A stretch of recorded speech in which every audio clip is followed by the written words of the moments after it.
Hello, everybody, and welcome to another author interview here on the channel. I am very excited today to say today that I am talking to the magnificent John Gwynne. How are you doing today, John? Very well, thanks, Daniel. Very pleased to be here. Thanks so much for the invite. So, your upcoming release, Shadow of the Gods, has been on my radar since the title was dropped because it's a pretty interesting title there. And then the cover came out, and the cover, it makes a promise. It makes a badass promise that, in my opinion, it follows through on. In terms of, the presentation of the book, the titling, can you walk me through how that kind of came about? Because it's right here, and this makes an impact. Okay, I mean, that was a lot of fun. Covers and titles are a really fun part of the publishing process for me. And I've always been very fortunate that my publishers have been very happy to talk to me and we brainstorm it really. With this cover in particular, it was an ongoing brainstorming session between myself and my agent, Julie Crisp, and my editor at Orbit UK, James Long. And we just went back and forth with ideas.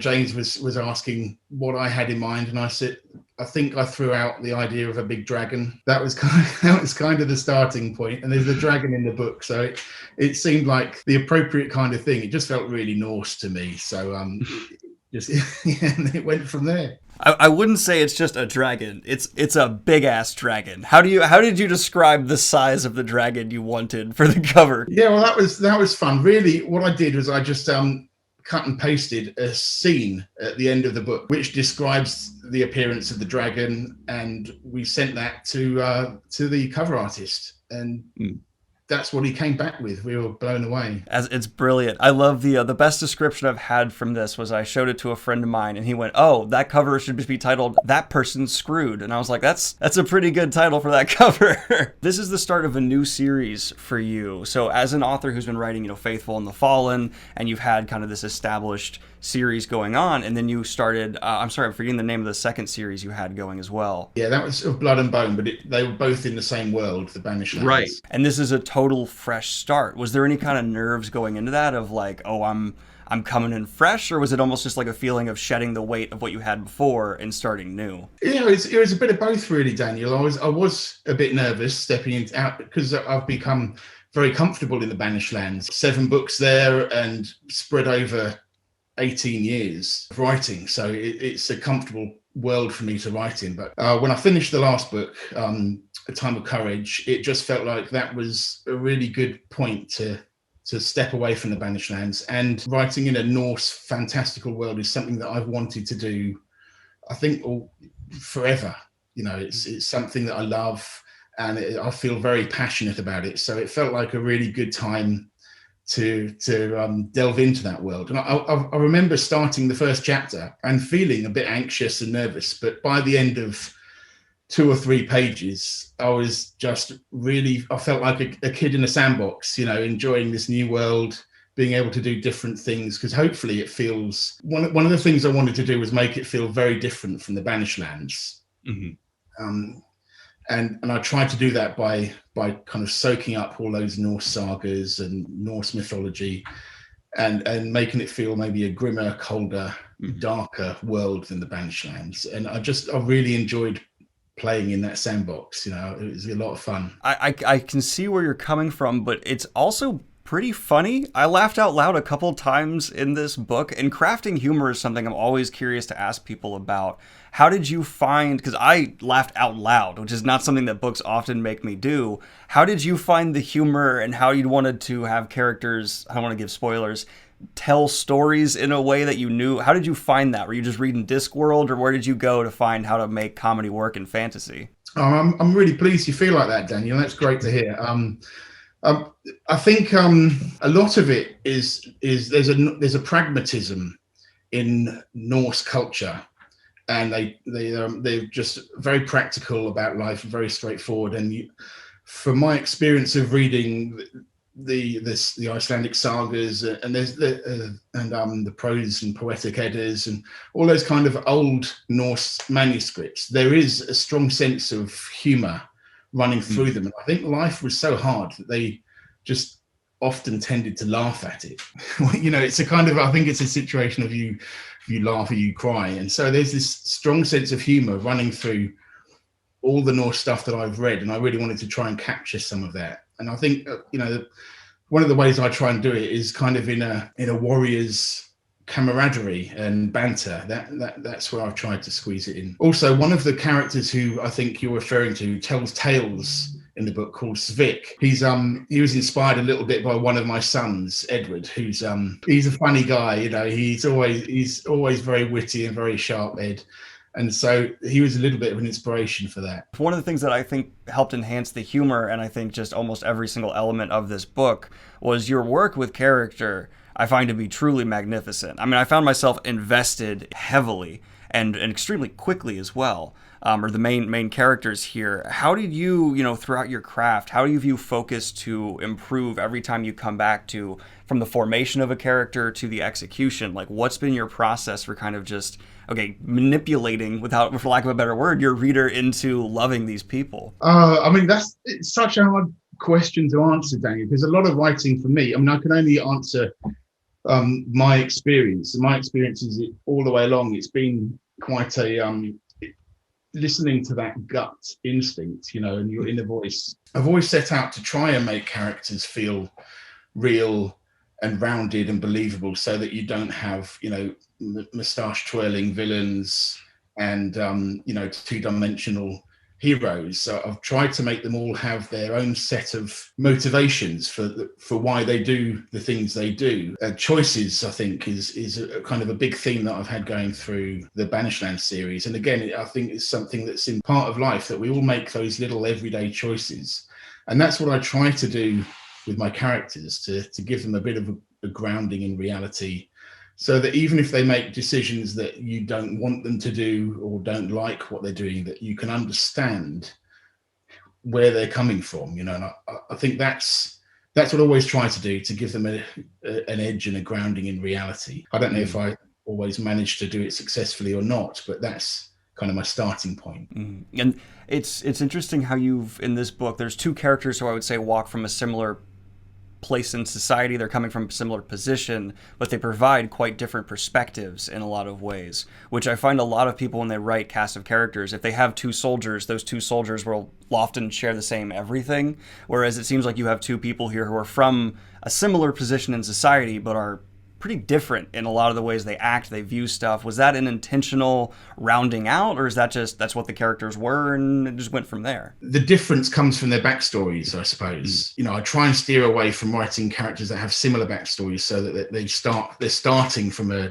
different place, so that they will stand out against each other. That's the hope, that there's 3 POVs in this book, and hopefully they will stand out from each other because their starting place is different, even though it's a warrior culture. So there's going to be a lot of that kind of thing going on, you know, the combat and training and fighting, but hopefully, because they are coming from different starting places with different sets of motivations, that they'll feel different and unique enough against each other. And yeah, I think also age, you know, the age of characters is important as well. I think that the two you're referring to, one's fairly young and one's older. I think one's in their 20s and one's in their late 30s, 40s, something like that. So I think, you know, that has an impact on how people react and behave as well. So yeah, I'll try and take all those things into account and hopefully come up with something that feels authentic. Well, I'd like to say, you're the author. You can decide the age. But you touched on something there I really want to explore with you, and that's the recognition of the culture these people come from, because your love of the cultures you're pulling from bleeds through. I mean, you obviously have done your research.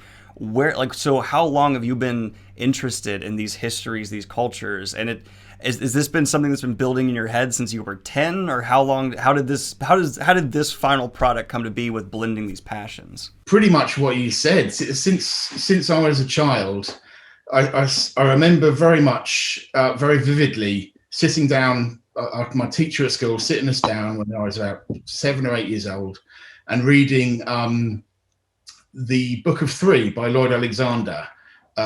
which is from the Chronicles of Prydain, and it was turned into a Disney movie, The Black Cauldron. But that was kind of the first fantasy book that got me hooked.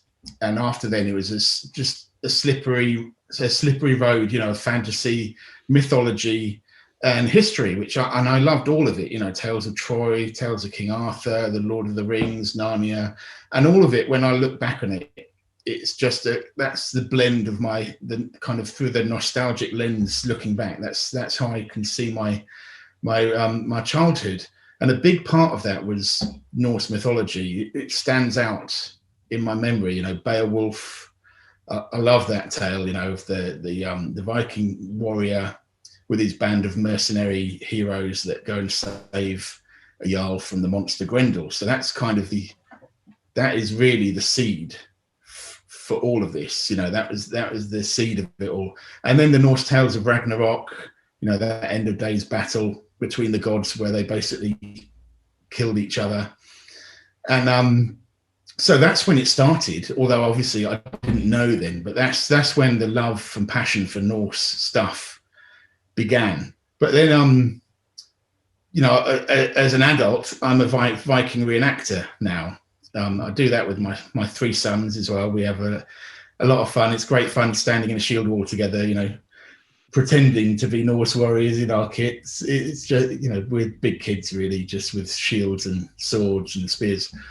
But I think it's just something that I love passionately. And so that's where this book and this series comes from. It's my love song to Norse mythology and Viking era history. Now, is there a bit of advice you would give to authors who want to look into these cultures, where to start, what cliches to avoid that just aren't true? Because as someone who's so steeped in it, who has such a passion for it, I imagine there's some stuff you can see in some books and some shows where you go, no, that's not right. Yeah, sure. Well, I love the TV show Vikings, but I don't think there's virtually nothing in there that is actually historically authentic. It's they never wear helmets for a start. You don't go into battle. That was like the most important piece of your kit was to wear a helmet, because if you get stabbed in the body, you might survive. But if you get stabbed in the head, you're not going to survive. So wear a helmet. That's one of the first things. A big knife to the head tends to be a really bad start to a day. And the always cut off there's no horns. That's not real. That's been drilled into me by No. I think that was like Victorian era artists, and I don't even know where they got that from. But no, horns are not a real thing on helmets. They've never been found on any helmets, and they're not particularly practical if you're going into combat, because it gives your opponent something to grab onto and pull you around by. This story, though, Shadow of the Gods, if you were going to give, I always love to ask an author, if you were going to pitch this book to a potential reader, how would you describe what's in these pages to someone who has no idea what they're getting into here? Okay, I mean the kind of the tagline that my publishers and I have thought up for this is that it's Vikings meets The Witcher. So hopefully it's a blend of something that feels very historical, something that feels like it could be a Norse saga tale, but with a fantastical element as well. So you've got a whole pantheon of monsters and creatures roaming the land and swimming the seas. Okay, that's great. And I would just recommend including Bones of Gods, because that's the selling point for me. That is like one of the most badass elements to the magic in world. It's so cool. Thank you. Well, one of the starting points was I read there's a little passage in the Poetic Edda, and there's a book in there called the Voluspa, which is basically it's a prophecy to Odin made by a seeress of the of how he's going to meet his end. And so a lot of it talks about Ragnarok, the final battle where Odin fights Fenrir, and Thor is fighting Jormungandr, and Loki is there, and all the gods. Oh, hello. Sorry. The cat's not very good at personal space. Sorry. There's no problem. So that passage in the Voluspa I really poured over a lot to pull out a lot of details, and in the very last passage, it talks about this new sun dawning and a new world starting with all the gods are dead, but out of the ashes came this dragon that was locked up in the chambers beneath Yggdrasil, the world tree, and the dragon's called Nithhogger, I think, and he flies out from his jail, and he's got corpses hanging from his wings and so on. And I read that and I thought, oh, that's cool. And then I thought, I wonder what happens next. And you know, that's kind of again the starting point for this book. So you've got the bones of the gods that fought and died, just scattered across the land. There's one of them that is so big that there's a city inside it. It's powerful imagery, man. It works so well to set a tone, and it's one of these things where I'm looking at it like I need either a game or a movie, something. I gotta see this because it's amazing. Thanks, Daniel. It was a lot of fun writing it. It's one of those things I could see in my head. I think I saw it a bit like the Argonath in Lord of the Rings, you know, where they're sailing down the river and see these just stunning statues coming out of the mist. And that's how I kind of saw that scene with the serpent skull. So we have some questions here from Patreons, some people who just wanted to come in and they're fans of your work. And if it's okay with you, I'd like to just go over some fan questions real quick. Oh, of course, mate. Yeah, no problem. I knew this was going to be asked of you because it's your reputation and that's how you're writing action. So I have a question here from Brian. He says, your combat is so three-dimensional. How do you approach writing battle scenes that are so clear? So, I mean, I think a part of that is my involvement in reenactment. Gives you a little bit of an insight into combat and the details that go into that. But a lot of that is, I mean, obviously we all write combat, and most of it comes from our imaginations. I remember watching the film Braveheart back when it first came out, 1995, something like that. I went to the cinema to see it. And at that time, it was quite groundbreaking in the way that it approached combat, because I'd never seen anything else that was kind of medieval swords and shields that took that Hollywood gloss out of the combat. It's the first time that I'd seen something where it felt like you were in the middle of it. You know, it was kind of a kaleidoscopic deluge of images of just horrible combat all around you, you know. And that had quite an imprint on me. So when I started writing, I wanted to write and start try and capture that feeling, that sense of taking out any of the glory and the gloss, and just showing combat for what it really is, which is brutal and savage and often just luck.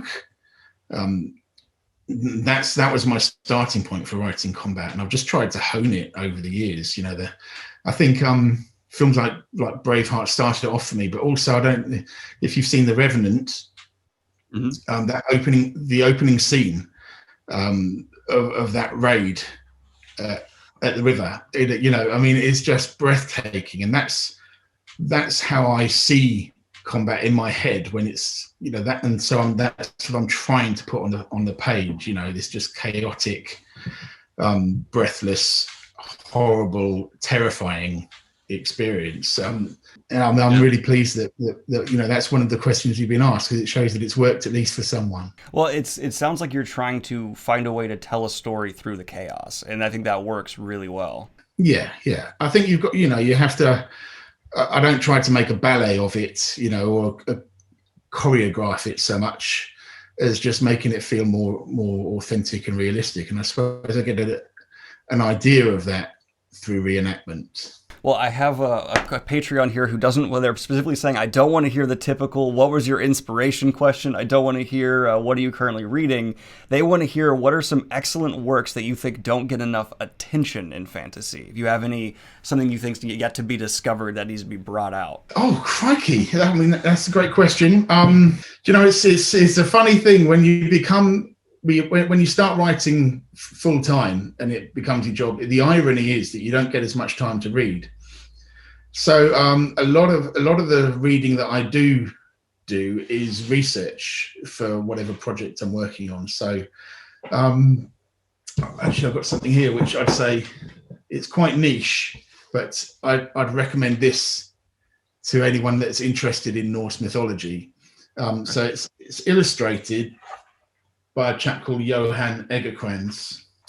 But this is one of the books that inspired me a lot. So that's actually, I don't know if you can see that very clearly, that's a Spertus. And there's one of those in The Shadow of the Gods. I'd recommend moving out of your comfort zone for reading and maybe checking out some stuff that's a bit more kind of niche and focused in the areas that you're into. I really dig that, and I now need to go get that, because I'm going to lie, one of the few things I have with Shadow of the Gods, I had to Google a lot of things. I had to Google terms left and right, so it seems like that'd be a great companion to have to go along through it with. Yeah. We meant to put a glossary in the hardback, but we just missed the deadline on that. So there is going to be a glossary in the ebook and the paperback.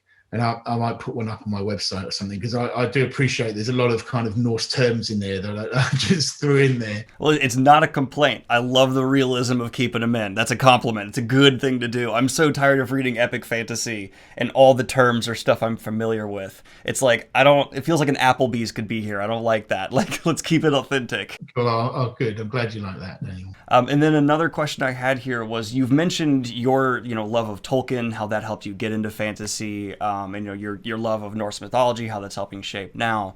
But as someone who seems fairly well read in the classics to the modern, I'm interested to get your perspective on where fantasy is going and how that's influenced how you approach writing it. Fantasy is always moving and changing.